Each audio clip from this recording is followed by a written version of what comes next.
ಆತ್ಮೀಯ ವಿದ್ಯಾರ್ಥಿಗಳೇ, ನಿಮಗೆಲ್ಲ ಗಮ್ಯ ಕನ್ನಡ ಪ್ರಪಂಚ ಯೂಟ್ಯೂಬ್ ಚಾನಲ್ಗೆ ಸ್ವಾಗತ. ಇಂದಿನ ಗದ್ಯ ಮಾಡು ಅಥವಾ ಮಡಿ ಚಳವಳಿ. ಇದನ್ನು ಬರೆದವರು ಎಚ್ ನರಸಿಂಹಯ್ಯ. ಪ್ರಸ್ತುತ ಗದ್ಯ ಭಾಗವನ್ನು ಎಚ್ ನರಸಿಂಹಯ್ಯ ಅವರ ಆತ್ಮಚರಿತ್ರೆಯಿಂದ ಆರಿಸಿಕೊಳ್ಳಲಾಗಿದೆ. ಇಲ್ಲಿ ಕೇವಲ ಅವರು ನಡೆಸಿದಂತಹ ಹೋರಾಟದ ಬದುಕನ್ನು ಮಾತ್ರ ಅಲ್ಲ, ಸ್ವಾತಂತ್ರ್ಯ ಚಳವಳಿಯಲ್ಲಿ ಅವರ ಪಾತ್ರ ಎಷ್ಟು ಮುಖ್ಯವಾಗಿತ್ತು ಅನ್ನುವಂತಹ ವಿಚಾರಗಳು ಇದ್ದಾವೆ. ನಮ್ಮ ಇಂದಿನ ಪ್ರಜಾಪ್ರಭುತ್ವ ಮತ್ತು ಸ್ವತಂತ್ರ ಸಮಾಜ ಸುಮ್ಮನೆ ಬಂದಿದ್ದಲ್ಲ, ಅದರ ಹಿಂದೆ ತುಂಬ ತ್ಯಾಗ, ಹಿಂಸೆ, ಹೋರಾಟದ ಹಿನ್ನೆಲೆ ಇದೆ ಅನ್ನೋದನ್ನು ವಿದ್ಯಾರ್ಥಿಗಳಾದ ನಾವು ತಿಳಿದುಕೊಳ್ಬೇಕು ಅನ್ನೋಂತಹ ಉದ್ದೇಶದಿಂದ ಈ ಗದ್ಯ ಭಾಗವನ್ನು ಆರಿಸಿ ಇಡಲಾಗಿದೆ.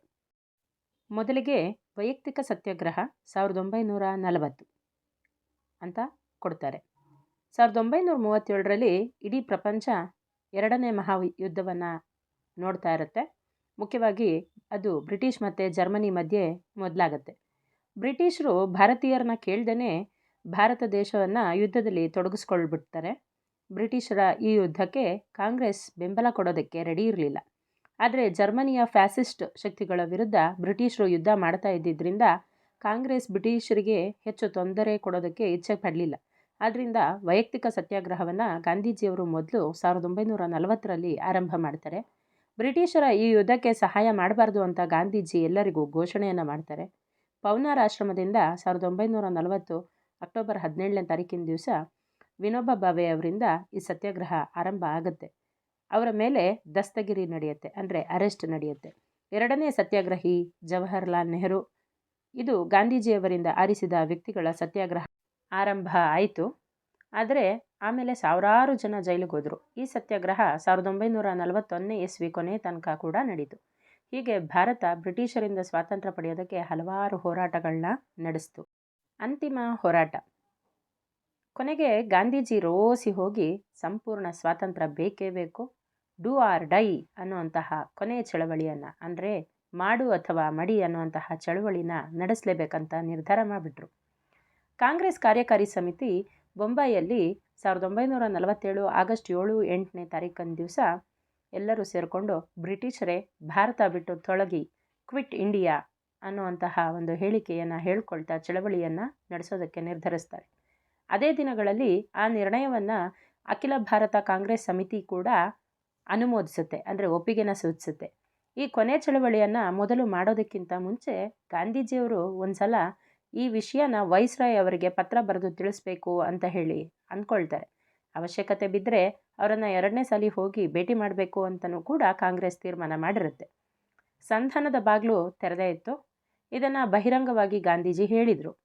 ಆದರೆ ಆಗಸ್ಟ್ 9ನೇ ತಾರೀಕು ಬೆಳಗಿನ ಜಾವ ಸರ್ಕಾರ ಹಠಾತ್ತನೆ ಇದ್ದಕ್ಕಿದ್ದ ಹಾಗೆ ಗಾಂಧೀಜಿ, ಕಸ್ತೂರ್ಬಾ ಗಾಂಧಿ, ಮಹದೇವ್ ದೇಸಾಯಿ ಇವರನ್ನು ಪೂನಾದಲ್ಲಿರುವ ಆಗಾ ಖಾನ್ ಅರಮನೆಯಲ್ಲಿ ಇಡ್ತಾರೆ. ನೆಹರು, ಪಟೇಲ್, ಮೌಲಾನಾ ಅಬುಲ್ ಕಲಾಂ ಆಜಾದ್, ಗೋವಿಂದ ವಲ್ಲಭ ಪಂತ್ ಮುಂತಾದವರನ್ನು ಅಹಮದ್ ನಗರದ ಕೋಟೆಯಲ್ಲಿರುವ ಜೈಲಿನಲ್ಲಿ ಇಡ್ತಾರೆ. ಆ ದಿನ 148 ಮಂದಿನ ಬೊಂಬಾಯಿಯಲ್ಲಿ ಅರೆಸ್ಟ್ ಮಾಡ್ತಾರೆ. ಕಾಂಗ್ರೆಸ್ಸನ್ನು ಕಾನೂನು ಬಾಹಿರ ಸಂಸ್ಥೆ ಅಂತ ಹೇಳಿ ಘೋಷಣೆ ಮಾಡ್ತಾರೆ. ನಾಯಕರ ದಸ್ತಗಿರಿ ವಾರ್ತೆ ಸಿಡಿಲು ಬಂದಂಗೆ ದೇಶಾದ್ಯಂತ ಬರುತ್ತೆ. ಅಕ್ಷರಶಃ ದೇಶ ಅಲ್ಲೋಲ ಕಲ್ಲೋಲ ಆಗೋಗ್ಬಿಡುತ್ತೆ. ಕ್ವಿಟ್ ಇಂಡಿಯಾ ಚಳುವಳಿನ ಮೊದಲು ಮಾಡೋದಕ್ಕಿಂತ ಮುಂಚೆ ಅನಿರೀಕ್ಷಿತವಾಗಿ ಗಾಂಧೀಜಿ ಮತ್ತು ಇತರ ನಾಯಕರು ಅರೆಸ್ಟ್ ಆಗೋಗ್ಬಿಡ್ತಾರೆ. ಆದರೆ ಪ್ರತಿಯೊಬ್ಬ ಭಾರತೀಯನು ತನಗೆ ತಾನೇ ನಾಯಕ ಅನ್ನುವಂತಹ ರೀತಿಯಲ್ಲಿ ಚಳವಳಿಯನ್ನು ಮುಂದುವರಿಸ್ಕೊಂಡು ಹೋಗ್ತಾರೆ. ಅದನ್ನು ಕಾಂಗ್ರೆಸ್ ಹಾಗೆ ನಿರ್ಧಾರನೂ ಕೂಡ ಮಾಡಿಕೊಂಡಿರುತ್ತೆ. ಸಾವಿರಾರು ಜನರದ್ದು ಅರೆಸ್ಟ್ ಆಗುತ್ತೆ. ಲೆಕ್ಕ ಇಲ್ಲದೇ ಇರೋಷ್ಟು ಗೋಲಿಬಾರ ಆಗುತ್ತೆ. 2000ಕ್ಕಿಂತ ಹೆಚ್ಚು ಮಂದಿ ಗುಂಡೇಟಿಂದ ಪ್ರಾಣವನ್ನು ಕಳ್ಕೊತಾರೆ. ಅಸಂಖ್ಯಾತ ಜನ ಗಾಯಗೊಳ್ತಾರೆ. ಲಾಠಿ ಚಾರ್ಜ್ಗಳಿಗಂತೂ ಲೆಕ್ಕನೇ ಇರಲ್ಲ. ದಿನನಿತ್ಯ 106 ಕಡೆ ಲಾಠಿ ಪ್ರಹಾರ ಆಗ್ತಾ ಇರುತ್ತೆ. ಲೇಖಕರಿಗೆ ಜ್ಞಾಪಕ ಇದ್ದ ಹಾಗೆ ಅಹಮದಾಬಾದಲ್ಲಿ ಹೆಚ್ಚು ಕಡಿಮೆ ದಿನಕ್ಕೊಂದು ಗೋಲಿಬಾರ್ ಅಂತೆ 1 ವರ್ಷಕ್ಕಿಂತ ಹೆಚ್ಚು ಕಾಲ ನಡೀತು ಅನ್ನೋದನ್ನು ಇಲ್ಲಿ ಎಚ್ ನರಸಿಂಹಯ್ಯ ಅವರು ತಿಳಿಸ್ತಾರೆ. ಚಳವಳಿಯನ್ನು ದಮನ ಮಾಡೋದಕ್ಕೆ 6 ಪ್ರದೇಶಗಳಲ್ಲಿ ವಿಮಾನಗಳಿಂದ ಬಾಂಬನ್ನು ಹಾಕಿಸ್ತಾರೆ. ಆದರೆ ಜನ ಇದ್ಯಾವುದಕ್ಕೂ ಜಗ್ಲಿಲ್ಲ, ಕುಗ್ಲಿಲ್ಲ. ಮುಂದೆ ಬೆಂಗಳೂರಿನಲ್ಲಿ ಆಂದೋಲನ ಶುರುವಾಗುತ್ತೆ. ದೇಶಾದ್ಯಂತ ನಡೆದಿದ್ದೇ ಮೈಸೂರು ರಾಜ್ಯದಲ್ಲೂ ನಡೆಯುತ್ತೆ. ಬೆಂಗಳೂರಲ್ಲಿ ಸರ್ಕಾರಿ ಇಂಟರ್ಮೀಡಿಯೇಟ್ ಕಾಲೇಜು ಮತ್ತು ಸೆಂಟ್ರಲ್ ಕಾಲೇಜು ಈ ಚಳವಳಿಗಳ ಕೇಂದ್ರ ಬಿಂದುಗಳಾಗಿದ್ದು, ವಿದ್ಯಾರ್ಥಿ ಪ್ರದರ್ಶನಗಳನ್ನು ಹತ್ತಿಕ್ಕಬೇಕು ಅಂತಲೇ ಲಾಠಿ ಚಾರ್ಜ್ ಮಾಡೋದು, ಅಶ್ರುವಾಯು ಸಿಡಿಸೋದು, ಗೋಲಿಬಾರ್ ಮಾಡೋದು ಇದೆಲ್ಲವನ್ನು ಮಾಡಿದ್ರು. ಎಲ್ಲಿ ನೋಡಿದ್ರು ಅಲ್ಲಿ ನಿಷೇಧಾಜ್ಞೆಗಳು, ಪ್ರಚಂಡ ಮೆರವಣಿಗೆಗಳು, ಅವುಗಳನ್ನು ಉಲ್ಲಂಘನೆ ಮಾಡಿದಂಥವರ ಮೇಲೆ ಅರೆಸ್ಟ್ ವಾರೆಂಟ್ಗಳು, ಅರೆಸ್ಟ್ ಮಾಡುವಂತಹ ಕೆಲಸಗಳು. ಹೀಗೆ ವಿದ್ಯಾರ್ಥಿ ಮೆರವಣಿಗೆಗಳ ಮುಂಭಾಗ ನಗರದ ಮಾರ್ಕೆಟ್ ದಾಟಿದರೆ ಹಿಂಭಾಗ ಇನ್ನು ಸೆಂಟ್ರಲ್ ಕಾಲೇಜ್ ಬಳಿನೇ ಇರ್ತಿತ್ತು. ಅಂದರೆ ಮೆರವಣಿಗೆಯ ಉದ್ದ ಸುಮಾರು 1.5 ಕಿಲೋಮೀಟರ್ ಅಂತ ಹೇಳಬೇಕಾಗುತ್ತೆ. ಆ ಕಾಲದಲ್ಲಿ ಸತ್ಯಾಗ್ರಹದ ರೂಪುರೇಷೆಗಳನ್ನು ಮೊದಲೇ ನಿರ್ಧಾರ ಮಾಡ್ಕೋಬೇಕಾಗಿದ್ದರಿಂದ ಅವುಗಳನ್ನ ಮುರಿದೇ ಬೆಂಗಳೂರು ಮುನ್ಸಿಪಲ್ ಗಡಿ ಆಚೆ ಇದ್ದಂತಹ ಬನಶಂಕರಿ ಬಡಾವಣೆಯಲ್ಲಿ ವಿದ್ಯಾರ್ಥಿಗಳ ಬೃಹತ್ ಸಭೆ ನಡೀತಿತ್ತು. ಅದು ಲೇಖಕರಿಗೆ ತುಂಬ ಚೆನ್ನಾಗಿ ಜ್ಞಾಪಕ ಇದ್ದಂತಹ ವಿಚಾರವಾಗಿತ್ತು. ಆಗ ಲೇಖಕರಾದಂತಹ ಎಚ್ ನರಸಿಂಹಯ್ಯನವರು ಬೆಂಗಳೂರಿನ ಸೆಂಟ್ರಲ್ ಕಾಲೇಜಲ್ಲಿ ಭೌತಶಾಸ್ತ್ರದ 3ನೇ BSc ತರಗತಿಯಲ್ಲಿ ಓದ್ತಾ ಇದ್ದರು. ಮಿಡಲ್ ಸ್ಕೂಲ್ನಲ್ಲಿ ಇದ್ದಾಗಲೇ ನನ್ನ ರಾಷ್ಟ್ರೀಯ ಮನೋಭಾವ ಮೊದಲಾಗಿತ್ತು ಅಂತ ಅವರು ಹೇಳ್ಕೊತಾರೆ. ಅಲ್ಲಿ ಆ ರಾಷ್ಟ್ರೀಯ ಮನೋಭಾವ ದಿನೇ ದಿನೇ ಹೆಚ್ಚಾಗಿ ಬೆಳೀತಾ ಇತ್ತು. ಗಾಂಧೀಜಿ, ನೆಹರು, ಪಟೇಲ್, ಸುಭಾಷ್ ಚಂದ್ರ ಬೋಸ್ ಮುಂತಾದಂತಹ ನಾಯಕರ ಭಾಷಣಗಳನ್ನು ಪ್ರತಿನಿತ್ಯ ಬೆಂಗಳೂರಲ್ಲಿ ಪ್ರಕಟ ಆಗ್ತಿದ್ದಂತಹ ದೈನಂದಿನ ಪತ್ರಿಕೆಗಳಲ್ಲಿ ಕೇಳ್ತಾ ಇದ್ವಿ, ಓದ್ತಾ ಇದ್ವಿ ಅನ್ನೋವಂಥದ್ದನ್ನು ಲೇಖಕರು ನೆನಪಿಸ್ಕೊತಾರೆ. ಆಗ ಲೇಖಕರಿಗೆ 22 ವರ್ಷ, ಬಿಸಿ ರಕ್ತದ ಯುವಕ ಅವರಾಗಿದ್ದರು ಅನ್ನೋವಂಥದ್ದನ್ನು ಹೇಳ್ತಾರೆ. ಒಂದು ವೇಳೆ ಗಾಂಧೀಜಿಯವರು ಕ್ವಿಟ್ ಇಂಡಿಯಾ ಚಳವಳಿನ ಮೊದಲಿಗೆ ಮಾಡಿದ್ರೆ ನಾನೇನು ಮಾಡಬೇಕು ಅಂತ ಹೇಳಿ ಲೇಖಕರು ಹಲವಾರು ದಿನಗಳ ಮುಂಚೆನೇ ದೀರ್ಘವಾಗಿ ಆಲೋಚನೆಯನ್ನು ಮಾಡಿದರು. ಚಳುವಳಿಯಲ್ಲಿ ಭಾಗವಹಿಸಿದರೆ ಮುಂದೆ ಏನಾಗುತ್ತೆ ಅನ್ನೋದು ಯಾರಿಂದನೂ ಹೇಳಕ್ಕೆ ಸಾಧ್ಯ ಇರ್ತಾ ಇರಲಿಲ್ಲ.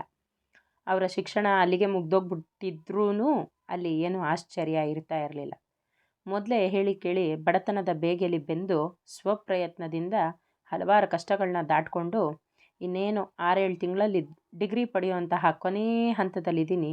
ಇಂತಹ ಹಂತದಲ್ಲಿ ಚಳವಳಿಯಲ್ಲಿ ಭಾಗವಹಿಸಿ ಏನಾದರೂ ಹೆಚ್ಚು ಕಡಿಮೆ ಆಗಿ ಅರೆಸ್ಟ್ ಆಗಿಬಿಟ್ರೆ ಅನ್ನೋವಂತಹ ಒಂದು ಯೋಚನೆ ಲೇಖಕರ ಮನಸ್ಸಲ್ಲಿತ್ತು.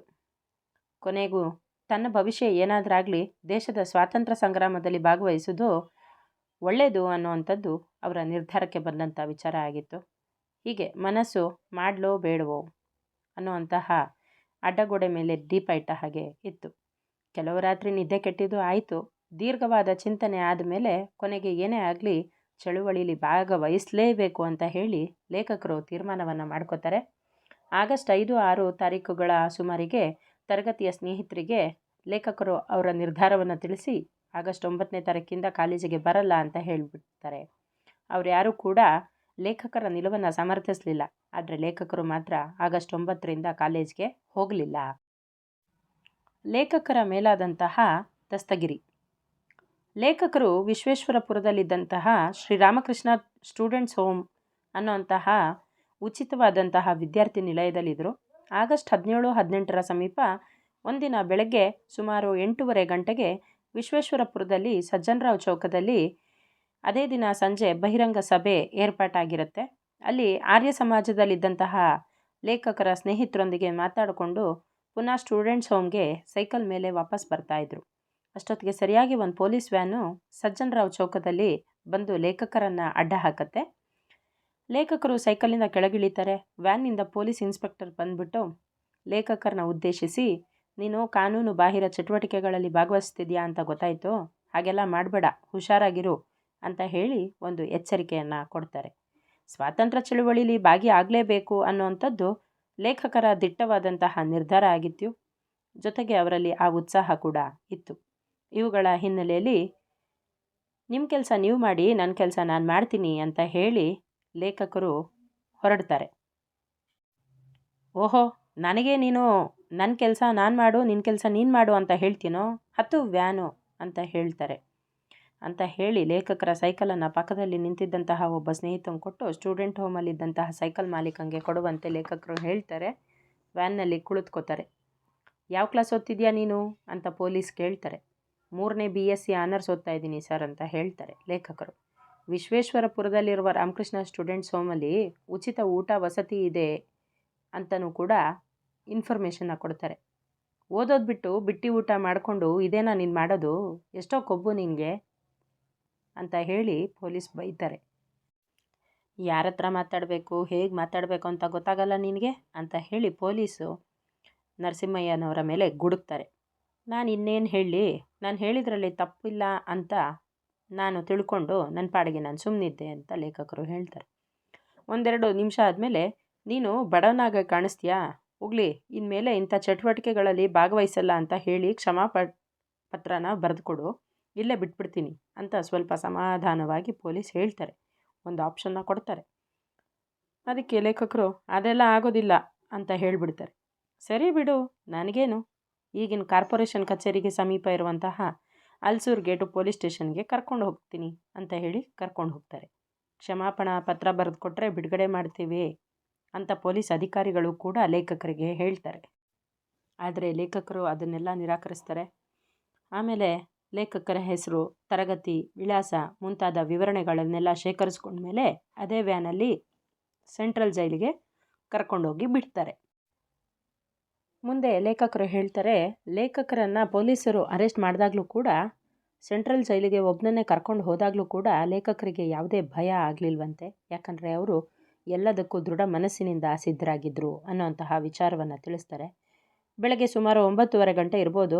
ರಾಜಕೀಯ ಕೈದಿಗಳಿದ್ದಂತಹ ಕಡೆಗೆ ಲೇಖಕರನ್ನು ಕರ್ಕೊಂಡು ಹೋಗ್ತಾರೆ. ವಿದ್ಯಾರ್ಥಿಗಳು ಅಲ್ಲಿರ್ತಾರೆ. ಅಲ್ಲಿ ಅವ್ರದ್ದೇ ತಾಲೂಕಿನ ಹೆಸರಾಂತ ಕಾಂಗ್ರೆಸ್ನ ನಾಯಕರಾದಂತಹ ನಾಗಯ್ಯ ರೆಡ್ಡಿ ಇರ್ತಾರೆ. ಅವರು ಲೇಖಕರನ್ನು ನೋಡಿಬಿಟ್ಟು, ಏನಯ್ಯ ಒಬ್ಬನೇ ಬಂದುಬಿಟ್ಟಿದ್ಯಾ, ಉಪ್ಪಿಟ್ಟು ತಿಂತೀಯಾ ಅಂತ ಹೇಳಿ ಜೈಲಿಗೆ ಸ್ವಾಗತವನ್ನು ಕೋರ್ತಾರಂತೆ. ಅಂದರೆ ಲೇಖಕರು ಹೋದಾಗ ಜೈಲಲ್ಲಿ KT ಭಾಷ್ಯಂ, ಚಂಗಲ್ ರಾಯರೆಡ್ಡಿ, ಸಿದ್ಲಿಂಗಯ್ಯ ಮುಂತಾದಂತಹ ನಾಯಕರು ಕೂಡ ಇರ್ತಾರೆ. ಮಾರನೇ ದಿನ ಪತ್ರಿಕೆಯ ಸಂಪಾದಕರನ್ನೆಲ್ಲ, ಅಂದರೆ ತಾಯ್ನಾಡು ಸಂಪಾದಕರಾದಂತಹ PR ರಾಮಯ್ಯ, ವಿಶ್ವ ಕರ್ನಾಟಕ ಸಂಪಾದಕರಾದಂತಹ ತಿರುಮಲೆ ತಾತಾಚಾರ್ಯ ಶರ್ಮಾ, ಜೊತೆಗೆ ಶ್ರೀ ಸಿದ್ದವನಹಳ್ಳಿ ಕೃಷ್ಣ ಶರ್ಮಾ, ಜನವಾಣಿ ಸಂಪಾದಕರಾದಂತಹ BN ಗುಪ್ತಾ, ಇವರೆಲ್ಲರನ್ನೂ ಕೂಡ ಅರೆಸ್ಟ್ ಮಾಡಿ ಸೆಂಟ್ರಲ್ ಜೈಲಿಗೆ ಕರ್ಕೊಂಬಂದು ಬಿಡ್ತಾರಂತೆ ಪೊಲೀಸರು.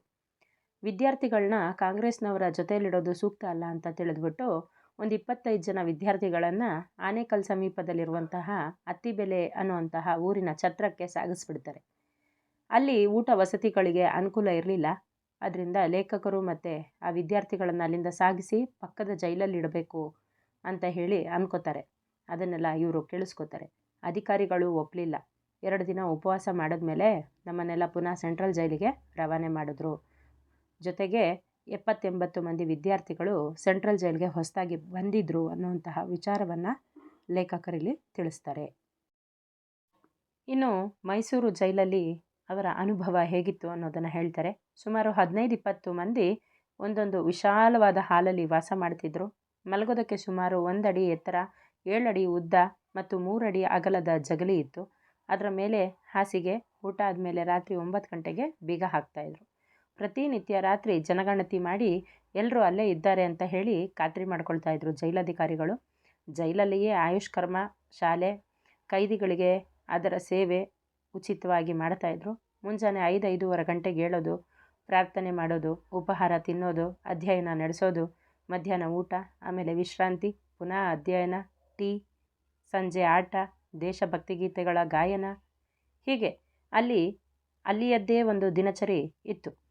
ಪುಸ್ತಕಗಳನ್ನ ಓದೋದಕ್ಕೆ, ಚರ್ಚೆಗೆ ಜೈಲು ತುಂಬ ಪ್ರಶಸ್ತವಾದ ಸ್ಥಳ ಅಂತ ಲೇಖಕರಿಗೆ ಆವಾಗ ಅನ್ನಿಸ್ತಿತ್ತು. ಪಂಡಿತ್ ಜವಾಹರ್ಲಾಲ್ ನೆಹರು ಅವರು ಒಟ್ಟು 16-17 ವರ್ಷ ಜೈಲಲ್ಲೇ ಇದ್ದರು.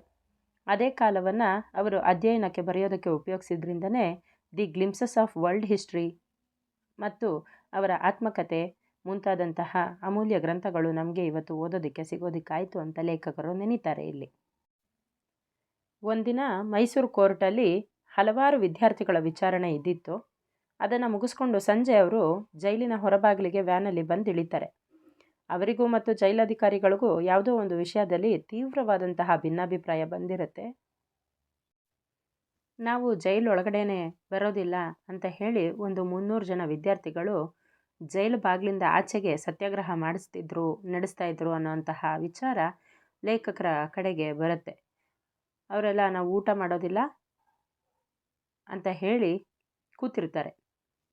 ಅವರನ್ನು ಸಂಧಾನ ಮಾಡುವಂತಹ ಪ್ರಯತ್ನಗಳು ನಡೆಯುತ್ತೆ, ಆದರೆ ಉಪಯೋಗ ಆಗಲಿಲ್ಲ. ರಾತ್ರಿ ಸುಮಾರು 12 ಗಂಟೆ ತನಕ ಎರಡೂ ಸತ್ಯಾಗ್ರಹಗಳು ಮುಂದುವರಿಯುತ್ತೆ. ಅಷ್ಟೊತ್ತಿಗೆ ಸುಮಾರು 150 ಮಂದಿ ಪೊಲೀಸ್ನವರು ಜೈಲಿನ ಒಳಗೆ ಬಂದು ನಮ್ಮ ಗುಂಪಿನ ಎದುರುಗಡೆ ಶಿಸ್ತಿಂದ ನಿಂತ್ಕೋತಾರೆ.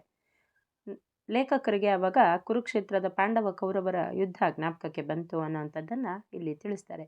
ಪೊಲೀಸ್ ಅವರು ಬಂದ ಮೇಲೆ ಅವರು ಬಂದಿದ್ದಂತಹ ಉದ್ದೇಶನೇ ನಮ್ಗೆ ಗೊತ್ತಾಗಲಿಲ್ಲ, ನಮ್ಮ ಪಾಡಿಗೆ ನಾವು ಘೋಷಣೆಗಳನ್ನ ಕೂಗ್ಕೊತಾ ಇದ್ವಿ ಅನ್ನೋವಂಥದ್ದನ್ನು ಲೇಖಕರು ತಿಳಿಸ್ತಾರೆ. ಜೈಲಲ್ಲಿ ಮತ್ತೆ ಲಾಠಿ ಚಾರ್ಜ್ ಆಗುತ್ತೆ. ಆಚೆ ಕಡೆ ಇದ್ದಂತಹ ಸ್ನೇಹಿತರ ಮಿತ್ರರ ಮೇಲೆ ಬೆನ್ನಿಗೆ ಒಂದೆರಡು ಏಟನ್ನು ಕೊಟ್ಟು ಜೈಲಿನ ಚಿಕ್ಕ ಬಾಗಿಲಿನ ಮುಖಾಂತರ ಒಬ್ಬೊಬ್ಬರನ್ನೇ ಪೊಲೀಸರು ಒಳಗಡೆ ತಳ್ತಾ ಬಂದರು. ಮತ್ತೆ ಲಾಠಿ ಪ್ರಹಾರನ ಮಾಡಿದ್ರು. ಆ ದೃಶ್ಯಗಳು ನೆನೆಸ್ಕೊಂಡ್ರೆ ಇವತ್ತಿಗೂ ತಮ್ಮ ಕಣ್ಮುಂದೆ ಹಾಗೆ ಬರುತ್ತೆ ಅಂತ ಹೇಳಿ ಲೇಖಕರು ಹೇಳ್ತಾರೆ. ಶಾಂತವಾಗಿ ಪ್ರತಿಭಟನೆ ಮಾಡಿದ್ರು ಕೂಡ ಅವ್ರ ಮೇಲೆ ಹಿಂಸಾಚಾರವನ್ನು ಮಾಡಿದ್ರು ಪೊಲೀಸರು ಅಂತ ಹೇಳ್ತಾರೆ. ವಿದ್ಯಾರ್ಥಿಗಳ ಗುಂಪೇನು ಕಲ್ಲಲ್ಲಿ ಹೊಡಿಲಿಲ್ಲ, ಬಾಂಬ್ ಬಿಡಲಿಲ್ಲ, ಸುಸ್ತಾಗೋ ತನಕ ಭಜನೆ ಮಾಡ್ತಾಯಿದ್ರು ಅಷ್ಟೇ, ಊಟ ಬಿಟ್ಟಿದ್ರು ಅಷ್ಟೇ. ಆದರೂ ಪೊಲೀಸವ್ರು ಯಾಕೆ ಸಿಕ್ಕಾಪಟ್ಟೆ ಹೊಡೆದ್ರು ಅನ್ನೋವಂಥದ್ದು ಲೇಖಕರಲ್ಲಿದ್ದಂತಹ ಪ್ರಶ್ನೆ. ಲೇಖಕರ ಬೆನ್ನು ಮೇಲೂ ಕೂಡ ಸುಮಾರಾಗಿ ಏಟುಗಳು ಬಿದ್ದಿತ್ತು, ಅವಾಚ್ಯ ಶಬ್ದಗಳನ್ನು ಬಯಸ್ಕೊಂಡಿದ್ದಾಗಿತ್ತು. ಗಾಂಧೀಜಿ ಮತ್ತು ಇತರ ನಾಯಕರನ್ನು ಕೆಟ್ಟ ಕೆಟ್ಟ ಪದಗಳಿಂದ ಬೈತಾ ಇದ್ರು. ನಾವೆಲ್ಲ ದಿಕ್ಕಾಪಾಲಾಗಿ ಓಡೋಗಿ ರೂಮ್ಗಳನ್ನ ಸೇರಿಕೊಂಡು ಬಾಗ್ಲಾಕೊಂಡ್ವಿ ಅಂತ ಲೇಖಕರು ಹೇಳ್ತಾರೆ. ಆದರೆ ಲಾಠಿ ಏಟಿಗೆ ಸಿಕ್ಕಿದಂತಹ ನತದೃಷ್ಟ ವಿದ್ಯಾರ್ಥಿಗಳ ಪಾಡು ಮಾತ್ರ ತುಂಬ ಕೆಟ್ಟದಾಗಿತ್ತು. ಸಾಕಷ್ಟು ಮಂದಿಗೆ ಮೂಳೆಗಳು ಮುರಿದೋಗಿತ್ತು, ತಲೆಗೆ ತೀವ್ರವಾದಂತಹ ಗಾಯ ಆಗಿತ್ತು. ಗಾಯಗಳಾದವರ ಸಂಖ್ಯೆಗೂ ಕೂಡ ಏನೂ ಕಡಿಮೆ ಇರಲಿಲ್ಲ. ಶಂಕರಪ್ಪ ಅನ್ನುವಂತಹ ವಿದ್ಯಾರ್ಥಿ ಲಾಠಿ ಏಟಿಂದ ಸತ್ತೇ ಹೋಗ್ಬಿಟ್ಟಿದ್ದ. ಆದರೆ ಆತ ನ್ಯೂಮೋನಿಯಾ ಟ್ಯೂಬರ್ಕ್ಯುಲಾಸಿಸ್ನಿಂದ ಸತ್ತೋದ ಅಂತ ಹೇಳಿ ಒಂದು ತಪ್ಪು ಮಾಹಿತಿಯನ್ನು ಪ್ರಕಟಿಸ್ತಾರೆ. ಸರ್ಕಾರದ ಸಾಚತನಕ್ಕೆ ಇದಕ್ಕಿಂತ ಹೆಚ್ಚಿನ ಒಂದು ಉದಾಹರಣೆ ಬೇಕಾಗಿಲ್ಲ ಅಂತ ಹೇಳಿ ಲೇಖಕರು ಹೇಳ್ತಾರೆ. ಮಧ್ಯರಾತ್ರಿ ಪೈಶಾಚಿಕ ಅಮಾನುಷ ಲಾಠಿ ಪ್ರಹಾರದ ಸುದ್ದಿಯನ್ನು ಕೇಳಿ ಹಲವು ವಿದ್ಯಾರ್ಥಿಗಳ ತಾಯಿ ತಂದೆಯರು ಮಕ್ಕಳನ್ನು ಪರವಾಗಿ ಕ್ಷಮಾಪಣೆ ಪತ್ರ ಕೊಟ್ಟು ಜೈಲಿಂದ ಕರ್ಕೊಂಡು ಹೋಗೋಕ್ಕಂತ ಬಂದಿದ್ದರು. ಈ ಲಾಕಪ್ ಡೆತ್ ಆದಮೇಲೆ ಜೈಲಿನ ಅಧಿಕಾರಿಗಳು ವಿದ್ಯಾರ್ಥಿಗಳ ಮೇಲೆ ಹೆಚ್ಚಿನ ನಿರ್ಬಂಧನ ಹಾಕಿದ್ರು. ಒಟ್ಟಿಗೆ ಇರೋಕ್ಕೆ ಬಿಡ್ತಾ ಇರಲಿಲ್ಲ, ಎಲ್ಲರೂ ಒಟ್ಟಿಗೆ ಸೇರಿ ತಿಂಡಿ ತಿನ್ನೋಕ್ಕೆ ಬಿಡ್ತಿರ್ಲಿಲ್ಲ, ಊಟ ಮಾಡೋಕ್ಕೆ ಬಿಡ್ತಿರ್ಲಿಲ್ಲ, ಆಯಿತಾ. ಅವರನ್ನು ಒಂದೇ ಕಡೆ ಕೂಡಾಕುವಂತಹ ಪ್ರಯತ್ನಗಳನ್ನ ಮಾಡ್ತಾಯಿದ್ರು. ಅವರವರ ಕೊಠಡಿಗಳಿಗೇ ಊಟ ತಂದು ಕೊಡುವಂತಹ ಪ್ರಯತ್ನವನ್ನು ಮಾಡ್ತಾಯಿದ್ರು. ಆದರೆ ಅದನ್ನು ಆ ವಿದ್ಯಾರ್ಥಿಗಳ ತಂಡ ಒಪ್ಪಲಿಲ್ಲ, ತಿಂಡಿ ತಿನ್ನಲಿಲ್ಲ, ಊಟ ಮಾಡಲಿಲ್ಲ. ಒಂದು ದಿನ ಆದಮೇಲೆ ಒಂದಿನ ಹಿಂದಂಗೆ ಬಿಟ್ಟರು. ಜೈಲಿನ ಒಳಗಡೆ ಮಧ್ಯರಾತ್ರಿ ನಡೆದಂತಹ ಆ ಲಾಠಿ ಚಾರ್ಜ್ ಇತ್ತಲ್ಲ, ಅದು ತುಂಬ ಅಮಾನುಷವಾಗಿತ್ತು. ಅಲ್ಲದೆ ಲಾಕಪ್ ಡೆತ್ ಆಗಿರುತ್ತಲ್ಲ ಶಂಕರಪ್ಪಂದು, ಅದರಿಂದ ಜನ ತುಂಬ ರೊಚ್ಚಿಗೆದ್ದುಬಿಟ್ಟಿದ್ರು. ಪೊಲೀಸರ ದೌರ್ಜನ್ಯ ನಿಲ್ಲಿಸಬೇಕು ಅಂತ ಹೇಳಿ ಹಲವಾರು ಮೆರವಣಿಗೆಗಳು, ಸಭೆಗಳು ನಡೆದವು. ಮತ್ತು ಅದೇ ರೀತಿ ಪೊಲೀಸರು ಮಾಮೂಲಿ ಲಾಠಿ ಚಾರ್ಜ್ ಮಾಡೋದು, ಅಶ್ರುವಾಯು ಸಿಡಿಸೋದು, ಜನರನ್ನು ಚದುರಿಸೋದು, ಈ ರೀತಿಯೇ ಮಾಡ್ಕೊತಾ ಬಂದರು. ರಾಜ್ಯದ ಜನರು ವಿದ್ಯಾರ್ಥಿಗಳ ಯೋಗಕ್ಷೇಮದ ಬಗ್ಗೆ ತುಂಬ ಆತಂಕವನ್ನು ವ್ಯಕ್ತಪಡಿಸಿದ್ರು. ಜೈಲಿಂದ ಬಿಡುಗಡೆ ಆದಮೇಲೆ ಲೇಖಕರು ಅವ್ರ ಊರಿಗೆ ಹೋಗ್ತಾರೆ. ಊರಿನ ಮಧ್ಯೆ ಬೀದಿಲಿ ಹೋಗ್ತಾ ಇರ್ತಾರೆ. ಅಲ್ಲಿದ್ದಂತಹ ಒಬ್ಬರು ಮನೆಯವರು ಲೇಖಕರಿಗೆ ಪರಿಚಯಸ್ಥರಾಗಿರ್ತಾರೆ. ವಿಶ್ವಾಸದಿಂದ ತೆಲಗಲ್ಲಿ, ಏನಪ್ಪ ನರಸಿಂಹಯ್ಯ, ಬಾಪ ಕೂತ್ಕೋ, ನಿನ್ನ ನೋಡಿ ತುಂಬ ದಿನ ಆಯಿತು, ಚೆನ್ನಾಗಿದೆಯಾ ಅಂತ ಹೇಳಿ ಕೇಳ್ತಾರೆ. ಅದಕ್ಕೆ ಲೇಖಕರು, ಹೌದು, ನಾನು ಜೈಲಿಗೆ ಹೋಗಿದ್ದೆ ಅಂತ ಹೇಳ್ತಾರೆ. ಅದೇ ಅಲ್ಲಿಗೆ ಹೋಗಿದ್ದೆ ಅಂತ ಯಾರೋ ಹೇಳಿದ್ರು ಅಂತ ಧ್ವನಿಗೂಡಿಸ್ತಾರೆ. ಅವರಿಗೆ ನಾನು ಜೈಲಿಗೆ ಹೋಗಿದ್ದೆ ಎಂದು ಹೇಳೋದಕ್ಕೆ ಸಂಕೋಚನೋ ಭಯನೋ ತಿಳಿಲಿಲ್ಲ. ಆದರೆ ಅವ್ರ ಬಾಯಿಂದ ಜೈಲು ಅನ್ನೋಂತಹ ಪದನೇ ಬರಲಿಲ್ಲ ಅನ್ನೋವಂಥದ್ದನ್ನು ಲೇಖಕರಲ್ಲಿ ನೆನಪಿಸ್ಕೊಳ್ತಾರೆ. ಲೇಖಕರು ಜೈಲಲ್ಲಿದ್ದಾಗ ಅವರ ತಾಯಿಗೆ ಕಾಗದನ ಬರಿತಾ ಇದ್ರು. ಅವರು ಅನಕ್ಷರಸ್ಥರಾಗಿದ್ದರು. ಆ ಪತ್ರವನ್ನು ಇನ್ನೊಬ್ಬರಿಂದ ಓದಿಸ್ಕೊಂಡು ವಿಷಯವನ್ನು ತಿಳ್ಕೊತಾ ಇದ್ರು. ರಾಜಕೀಯ ವಿಷಯಗಳು ತಾಯಿಗೆ ಅರ್ಥ ಆಗ್ತಾ ಇರಲಿಲ್ಲ. ಏನೋ ಗಾಂಧೀಜಿಯವರ ಜೊತೆ ಗಲಾಟೆ ಅಂತೆ, ಅದಕ್ಕಾಗಿ ಬಹಳ ಜನನ ಜೈಲಲ್ಲಿಟ್ಟಿದ್ದಾರಂತೆ, ಆ ಗುಂಪಲ್ಲಿ ನಮ್ಮ ಹುಡುಗನೂ ಕೂಡ ಇದ್ದಾನೆ ಅನ್ನೋವಂಥದ್ದಷ್ಟೇ ತಾಯಿಗೆ ಗೊತ್ತಿರ್ತಿತ್ತು. ಅವರು ಮಗನ ವಿರುದ್ಧವಾಗಿ ಯಾವತ್ತೂ ಏನೂ ಮಾತಾಡ್ತಾ ಇರಲಿಲ್ಲ, ಏನು ಮಾಡಿದ್ರೂ ಕೂಡ ಅಡ್ಡಿ ಮಾಡ್ತಾ ಇರಲಿಲ್ಲ. ಜೈಲಿಂದ ಮನೆಗೆ ಹೋದ್ಮೇಲೆ ನನ್ನ ತಾಯಿ ನನ್ನನ್ನು ಹೊಗಳ್ತಾ ಇರಲಿಲ್ಲ, ಬೈತಾನೂ ಇರಲಿಲ್ಲ, ಯೋಗಕ್ಷೇಮ ವಿಚಾರಿಸ್ಕೊಳ್ತಿದ್ರು ಅಷ್ಟೇ ಅಂತ ಹೇಳಿ ತಾವು ಮನೆಗೆ ಬಂದದ್ದು ಸಂತೋಷ ಆಗಿತ್ತು ತಮ್ಮ ತಾಯಿಗೆ ಅಂತ ಹೇಳಿ ಲೇಖಕರು ನೆನಪನ್ನು ಮಾಡ್ಕೋತಾರೆ ತಮ್ಮ ತಾಯಿಯ ಬಗ್ಗೆ. ಮತ್ತೆ ಚಳವಳಿಗೆ ಧುಮುಕಬೇಕಾದಂತಹ ಒಂದು ಸನ್ನಿವೇಶ ಬರುತ್ತೆ.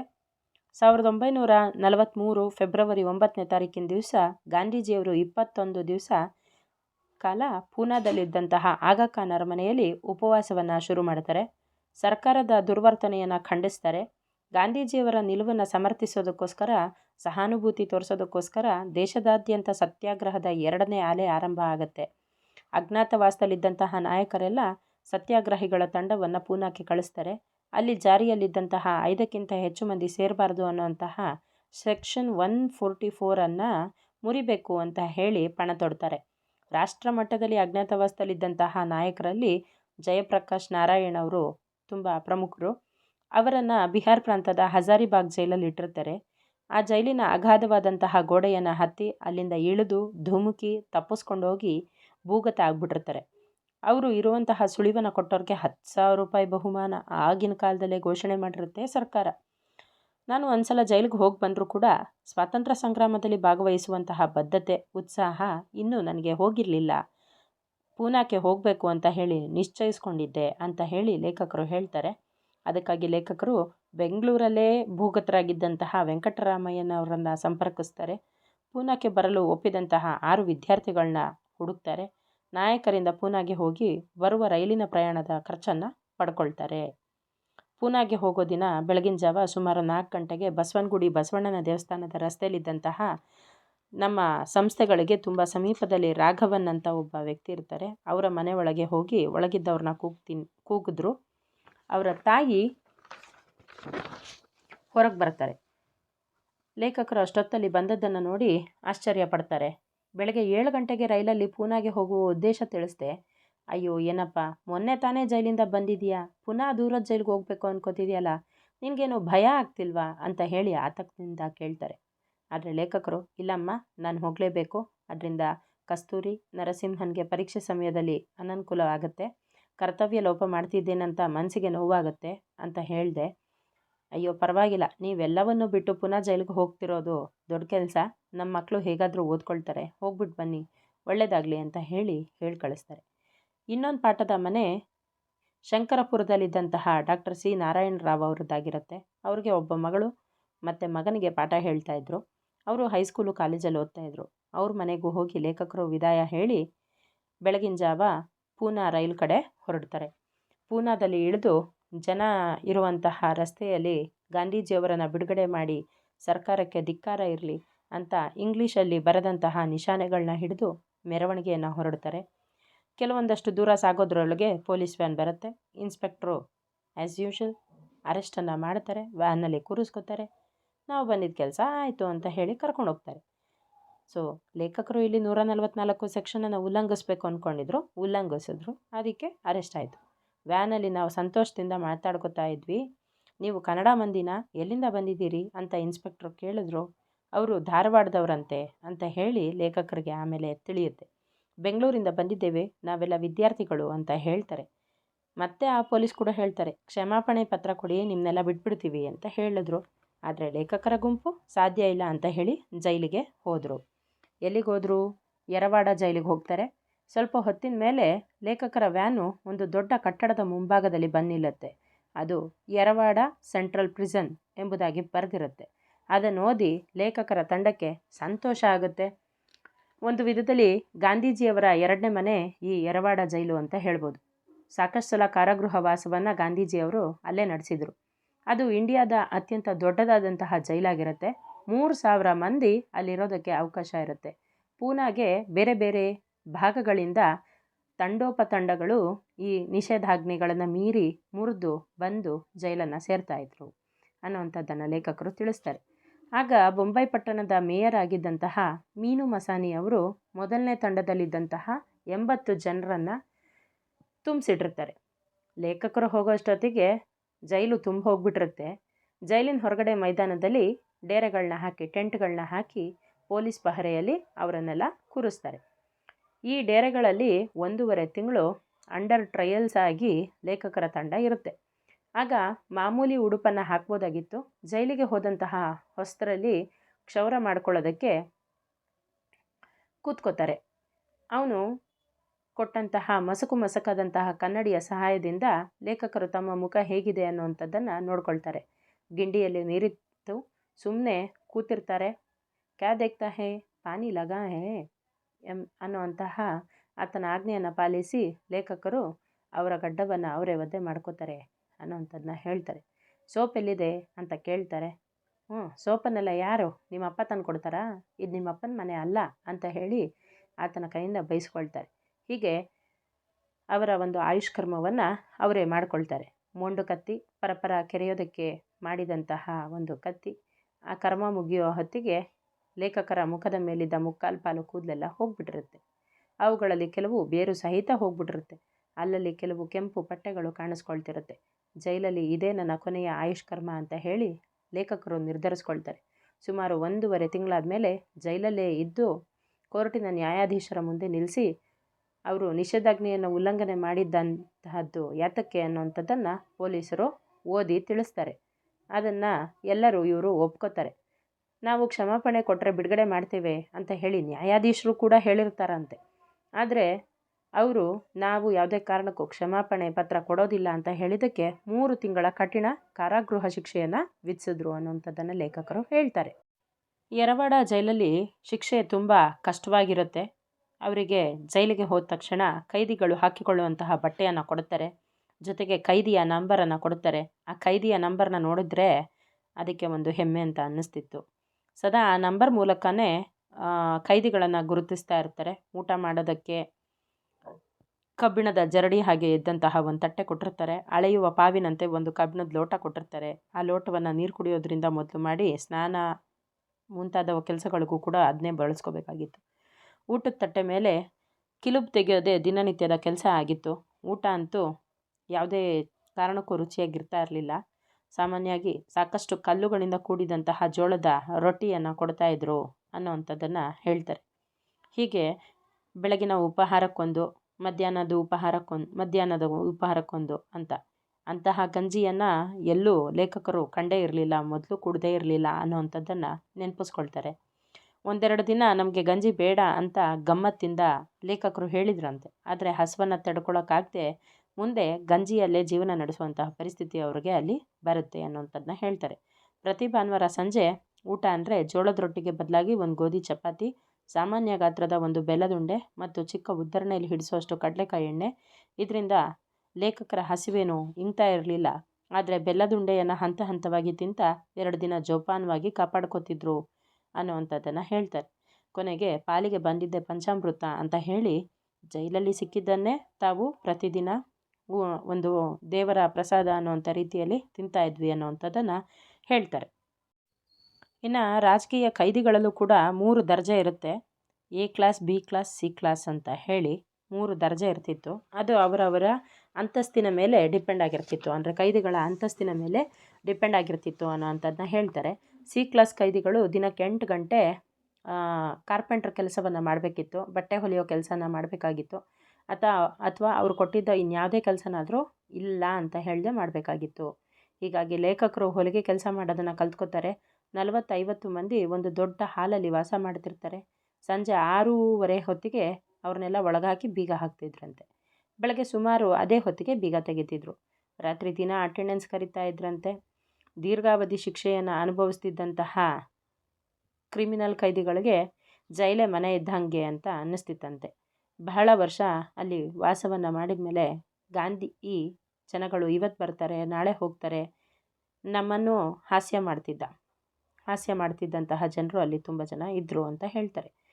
ನಿತ್ಯ ಬೆಳಗ್ಗೆ ಗಾಂಧಿ ಆಶ್ರಮದ ಪ್ರಾರ್ಥನೆ, ವಾರಕ್ಕೆ 6 ದಿನ ಕೆಲಸ, ಬಿಡುವಿನ ವೇಳೆಯಲ್ಲಿ ಪುಸ್ತಕನ ಓದೋದು, ಹೀಗೆ ಅಲ್ಲಿ ಸಾಕಷ್ಟು ಪುಸ್ತಕಗಳನ್ನು ಲೇಖಕರು ಓದಿದ್ದೆ ಅನ್ನೋದನ್ನು ನೆನಪಿಸ್ಕೋತಾರೆ. ಕೊನೆಗೂ ಲೇಖಕರಿಗೆ ಬಿಡುಗಡೆಯ ಭಾಗ್ಯ ಬರುತ್ತೆ. ಜೂನ್ ತಿಂಗಳ ಕೊನೆ ಹೊತ್ತಿಗೆ ಅವರ ಶಿಕ್ಷೆ ಅವಧಿ ಮುಕ್ತಾಯ ಆಗುತ್ತೆ. ಅವರ ಉಡುಗೆಯನ್ನು ತಗೊಂಡು ಜೈಲು ಉಡುಗೆಯನ್ನು ಅಧಿಕಾರಿಗಳಿಗೆ ವಾಪಸ್ ಕೊಟ್ಟು ಹೊರಗಡೆಗೆ ಹಣವನ್ನು ಪಡೆದುಕೊಂಡು ಬರ್ತಾರೆ. ಗಿಡ ಮರಗಳನ್ನು ನೋಡಿ 5-6 ತಿಂಗಳಾಗಿತ್ತು. ಮುಕ್ತವಾದಂತಹ ವಾತಾವರಣ, ತುಂಬ ಸಂತೋಷ ಆಗುತ್ತೆ ಲೇಖಕರಿಗೆ. ಆಗ ಸ್ವಾತಂತ್ರ್ಯಕ್ಕೆ ಎಷ್ಟು ಬೆಲೆ ಇದೆ ಅಲ್ವಾ ಅಂತ ಅನಿಸುತ್ತೆ ಅವರಿಗೆ. ಈ ಸ್ವಾತಂತ್ರ್ಯಕ್ಕೆ ಇಷ್ಟೊಂದು ಸಂತೋಷ ಆಗೋದಾದರೆ ಇನ್ನು ದೇಶಕ್ಕೆ ಸ್ವಾತಂತ್ರ್ಯ ಬಂದರೆ ಎಷ್ಟು ಸಂತೋಷ ಆಗ್ಬೋದು ಅನ್ನೋಂತಹ ಗುಂಗಲ್ಲೇ ಎಲ್ಲರೂ ಹೋಟೆಲ್ ಕಡೆ ಹೋಗ್ತಾರಂತೆ. 5 ತಿಂಗಳಾದ ಮೇಲೆ ಮಾಮೂಲು ಹೊಟ್ಟೆ ತುಂಬ ಊಟ, ಹಸಿದ ಹುಲಿಗಳಂತೆ ಊಟ ಮಾಡ್ತಿದ್ದಂತಹ ಜನರನ್ನು ನೋಡಿಬಿಟ್ಟು ಅಲ್ಲಿದ್ದಂತಹವರೆಲ್ಲ ನೀವೆಲ್ಲ ಜೈಲಿಂದ ಬಂದ್ರಾ ಅಂತ ಹೇಳಿ ಹೋಟೆಲ್ ಅವರು ಕೇಳಿ ಖಚಿತ ಬೇರೆ ಮಾಡಿಕೊಂಡ್ರಂತೆ. ನಮ್ಮ ದೇಶಕ್ಕೆ ಸ್ವಾತಂತ್ರ್ಯ ಬಂದ ಮೇಲೆ ಆರ್ಥಿಕ ಮತ್ತು ಸಾಮಾಜಿಕ ಸಮಸ್ಯೆಗಳು ಕಡಿಮೆಯಾಗಿ ಸ್ವಾಭಿಮಾನದಿಂದ ಕೂಡಿದಂತಹ ಒಳ್ಳೆಯ ಶಿಕ್ಷಣವನ್ನು ಪಡ್ಕೊಳ್ಳುವಂತಹ, ಸಂಸ್ಕೃತಿಯನ್ನು ಪೋಷಿಸ್ಕೊಳ್ಳುವಂತಹ ದೇಶ ಆಗಬೇಕು ಅಂತ ಹೇಳಿ ನಾವೆಲ್ಲ ಕನಸನ್ನು ಕಂಡಿದ್ವಿ ಅಂತ ಹೇಳಿ ಲೇಖಕರು ಹೇಳ್ತಾರೆ. ಆ ಕನಸೆಲ್ಲ ಇವತ್ತೇನೋ ಮಣ್ಣು ಪಾಲಾಗಿದೆ ಅಂತ ಹೇಳಿ ಅವತ್ತು ಅವರು ಭಾವಿಸ್ತಾರೆ. ಅಡಿಯಿಂದ ಮುಡಿ ತನಕ ಭ್ರಷ್ಟಾಚಾರ ಸಮಾಜದಲ್ಲಿ ಹಬ್ಬಿಟ್ಟಿದೆ. ಹಣಕ್ಕೆ ಹಣ ಇದ್ರೇ ಬೆಲೆ, ಹಣ ಇಲ್ಲದೆ ಹೋದರೆ ಏನೂ ನಡೆಯೋದಿಲ್ಲ ಅನ್ನುವಂತಹ ಒಂದು ವ್ಯವಸ್ಥೆ ಇಲ್ಲಿಗೆ ಬಂದುಬಿಟ್ಟಿದೆ. ಮೌಲ್ಯಗಳು ಕುಸಿದು ಬಿದ್ದೋಗಿದೆ, ದೇಶಾಭಿಮಾನ ಹೊರಟೋಗ್ಬಿಟ್ಟಿದೆ ಅಂತ ಹೇಳಿ ಅವರು ಬೇಜಾರನ್ನು ಪಡ್ಕೋತಾರೆ. ಆದ್ದರಿಂದ ಇದೆಲ್ಲ ಸರಿ ಹೋಗಬೇಕು ಅಂದರೆ ಪ್ರತಿಯೊಬ್ಬರು ಕೂಡ ಯೋಧರಾಗಬೇಕು, ದೇಶಾಭಿಮಾನಿಗಳಾಗಬೇಕು ಅಂತ ಹೇಳೋದಕ್ಕೆ ಇಚ್ಛೆಯನ್ನು ಪಡ್ತಾರೆ. ಕ್ವಿಟ್ ಇಂಡಿಯಾ ಚಳುವಳಿಗಿಂತ ಹಿಂದೆ ಒಂದು ಸತ್ಯಾಗ್ರಹದಲ್ಲಿ ಭಾಗವಹಿಸಿದ್ದಂತಹ ಯೋಧರು ಅವರ 4 ಮನೆ ಆಸ್ತಿ ಸಮಾಜದಲ್ಲಿ ಸ್ಥಾನವನ್ನು ಪಡ್ಕೊಳ್ತಾರೆ. ಆದರೆ ಅವರೆಲ್ಲ ಈಗಿಲ್ಲ. ಅವರು ನನಗೆ ಹಲವಾರು ದಶಕಗಳಿಂದ ಗೊತ್ತಿದ್ದವರು ಅಂತ ಹೇಳಿ ಲೇಖಕರು ನೆನೆಸ್ಕೊಳ್ತಾರೆ. ಅದರಲ್ಲಿ ಒಬ್ಬರು ಹೇಳ್ತಾರೆ ಪ್ರಾಸಂಗಿಕವಾಗಿ, ನೀವು ಕೂಡ ಸ್ವಾತಂತ್ರ್ಯ ಯೋಧರ ಮಾಶಾಸನವನ್ನು ತೆಗೆದುಕೊಳ್ತಿದ್ದೀರಾ ಸ್ವಾಮಿ ಅಂತ ಕೇಳ್ತಾರೆ ಲೇಖಕರನ್ನು. ಅದಕ್ಕೆ ಲೇಖಕರು ಹೇಳ್ತಾರೆ, ನನಗೆ ಊಟಕ್ಕಾಗುವಷ್ಟು ಹಣ ಇದೆ, ಅದರಿಂದ ಅದು ನಾನು ಮಾಡಿದ್ದು ಕರ್ತವ್ಯ ಪಾಲನೆಗೋಸ್ಕರನೇ ವಿನಃ ಯಾವುದೋ ಮಾಸಾಶನವನ್ನು ಪಡ್ಕೊಳ್ಳೋದಕ್ಕಲ್ಲ ಅಂತ ಹೇಳಿ ಲೇಖಕರು ಹೇಳ್ತಾರೆ.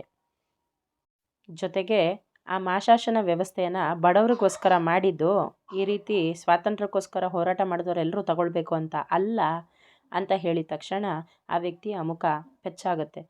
ಜೈಲಿಗೆ ಹೋಗದೇ ಇದ್ದಿದ್ದನ್ನು ಜನ ದುರುಪಯೋಗ ಮಾಡಿಕೊಂಡಿರೋದು ಇಲ್ಲಿ ಲೇಖಕರು ತಿಳಿಸ್ಕೊಡ್ತಾರೆ ನಮಗೆ. ಎಲ್ಲಿವರೆಗೆ ಸೇವೆಗೆ, ಕರ್ತವ್ಯ ಪ್ರಜ್ಞೆಗೆ, ಮೌಲ್ಯಕ್ಕೆ, ಗಾಂಧೀಜಿಯವರ ಮೂಲ ತತ್ವಗಳಿಗೆ ನಾವು ಆದ್ಯತೆ ಕೊಡೋದಿಲ್ವೋ ಅಲ್ಲಿ ತನಕ ನಮ್ಮ ದೇಶಕ್ಕೆ ಉಳಿಗಾಲ ಇರಲ್ಲ ಅನ್ನುವಂಥದ್ದು ಲೇಖಕರ ಭಾವನೆಯಾಗಿದೆ. ಆದರೆ ವಿದ್ಯಾರ್ಥಿಗಳೇ, ಇದೆಲ್ಲದರ ನಂತರ ಸುಮಾರು 75-76 ವರ್ಷಗಳ ನಂತರ ಇವತ್ತು ಭಾರತ ಒಂದು ಅಭಿವೃದ್ಧಿ ಕಾಣ್ತಾ ಇರುವಂತಹ ರಾಷ್ಟ್ರ ಆಗಿ ಬಲಿಷ್ಠವಾಗಿ ಪ್ರಪಂಚದ ಮುಂದೆ ನಿಲ್ತಿದೆ ಅನ್ನುವಂಥದ್ದು ನಾವು ಹೆಮ್ಮೆ ಪಡಬೇಕಾದಂತಹ ವಿಚಾರ. ಹೀಗೆ ಮಾಡು ಅಥವಾ ಮಡಿ ಚಳುವಳಿಯಲ್ಲಿ ಸ್ವಾತಂತ್ರ್ಯಕ್ಕಾಗಿ ಹೋರಾಟ ನಡೆಸಿದಂತಹ ಹೋರಾಟಗಾರರ ಜೀವನ ಹೇಗಿತ್ತು ಅನ್ನುವಂಥದ್ದನ್ನು ವಿವರವಾಗಿ ತಿಳಿಸ್ಕೊಡ್ತಾರೆ. ಧನ್ಯವಾದಗಳು.